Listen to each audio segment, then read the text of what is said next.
We have Miss Champagne Dance, and this is my really spectacular 4-year-old mare. She sticks about 16 hands, and I do think she still has some growing to do, and she has a ton of filling out to do still. She's a little bit thin right now, so I'm working on putting some weight on her. But anyway, she came out today for her second post track ride, and it was super windy the first time I rode her last week, and now they're forecasting some really bad storms tonight, and I think there's like some tornado watches. So it's been crazy windy again all day long. So this poor mare, every time I ride her, it's like it seems so loud and chaotic because the wind is nuts. But anyway, she does a great job of handling it.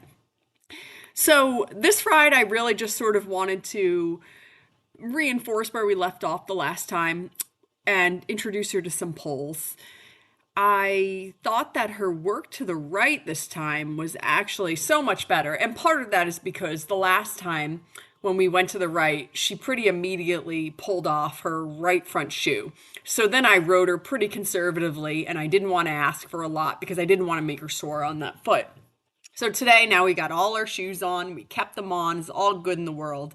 So I put a little bit more, intention on her, a little bit more pressure to come through and be round to the right and bend to the right and all those things. And she was super. I thought she was much more consistent in the contact and just straighter in general to the right today. So I was really happy with that.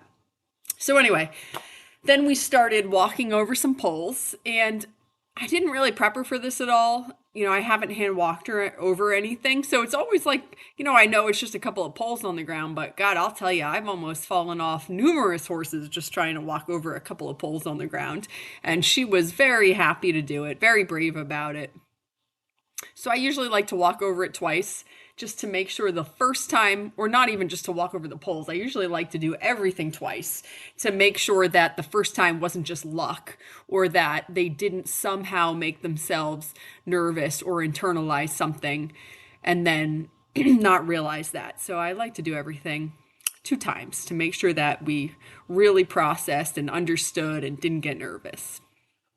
She's very good about that. Now, coming back to the left, this was a little bit funny. It's always harder to go over things going away from the gate, of course, because the gate, they're always motivated to go towards the gate. And so here she wants to stop and have a sniff. But I didn't think that, it didn't feel like she was trying to run out. Like she wasn't slamming on the brakes. She wasn't trying to go left or right. She really just needed a moment to sort of process what was going on. So I like to let them do that. I just slip the reins. I let her put her head down. I let her process for a second and then a little nudge to go on. And she was totally fine with that. So whenever I can, I like to give them the extra time to think about it. So right when we picked up the trot to start going over this stuff, she noticed I've got 3 horses. Our 3 personal horses are turned out in a big field and they came into view. So when you see her sort of like what she's looking at here is she's just noticed that she can see my horses out in the field and she's not seen them out there before. So that's what she's staring off at. But she was very good about trotting over the poles. And I think that her, overall, her consistency in the contact here, her frame is quite good.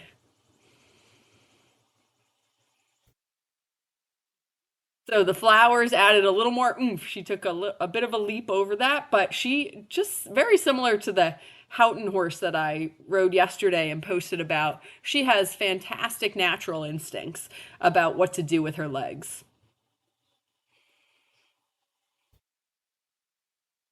I just think that this mare makes such a gorgeous shape, and she has a phenomenal canter.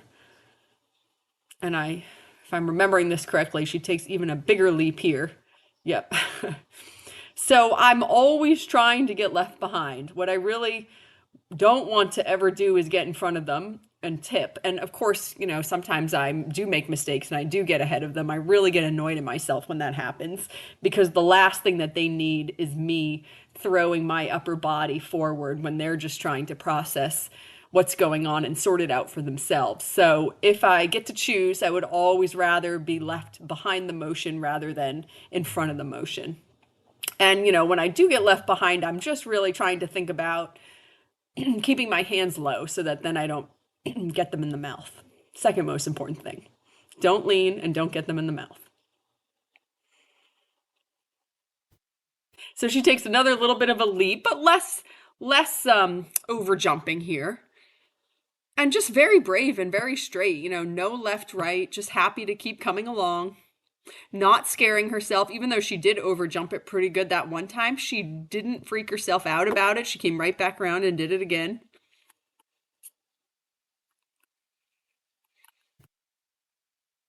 And we still putting in way more effort than is necessary, but doing it in a very well-mannered, good intentioned way. So there's nothing to be upset about with this. But my goal at this point is just that I just want her to take a breath and realize that it doesn't take that much effort. She's making a great shape. She's landing in a good canter. That's all good. I just want her to realize that it's actually not that hard. And that was perfect. That's exactly what I wanted her to do. Just to let it be as easy as it is. And then she landed in a great right lead canter. She stayed super straight around that corner going by the gate. So then I thought, well, is she ready to canter over this? I don't know. I'm not going to force it if she's not ready. And so then she breaks to the trot and she still jumps it nicely and doesn't over jump it. So that was super. She stayed straight and did it very nicely. So I decided that that was plenty